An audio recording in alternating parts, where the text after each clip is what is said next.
Hey, Sandals Church. My name is Brian Burson. I'm the campus pastor at our Banning campus, and I'm covering day 7 of our journey through the book of Acts in this study called The Final Journey, and we happen to be in Acts chapter 25. But before we get into that, I simply want to say, man, it has been a wild and crazy couple days in the Burson home.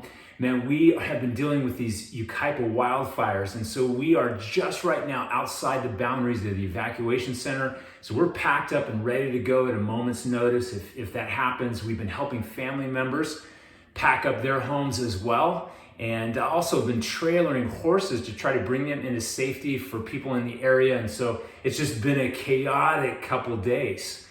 And in our walk with the Lord, there can be times in our lives when it just feels like God is not in control. And we might even ask, Lord, do you see what we're going through? Do you see what's happening here? Do you even hear our prayers? Paul was in a place like that in Acts chapter 25 because Paul had been so faithful in preaching the gospel, in sharing the truth with other people, but people hated him for it, especially the Jews, and they wanted to kill him.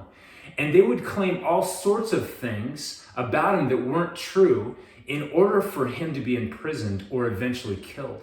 And so that's where he is in Acts chapter 25. He's having to defend himself, first before Festus, one of the leaders of that time, and then eventually appealing all the way up to Caesar in Rome. You know, Paul could have easily said, God, what are you doing? I mean, come on. I've given my life. I've sacrificed everything for you. And this is what happens in return.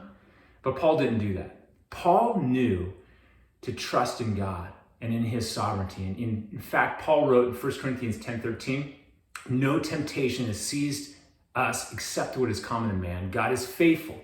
He won't allow us to be tempted beyond what we're able to bear.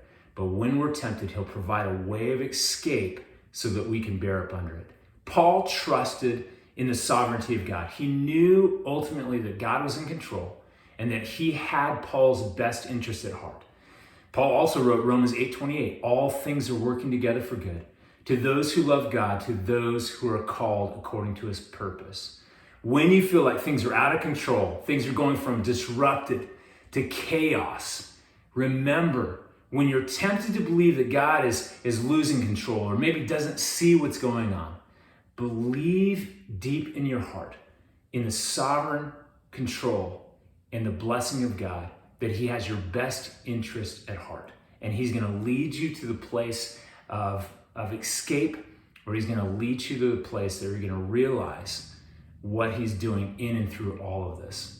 With something to think about, with something to pray about. God bless you guys and stay safe.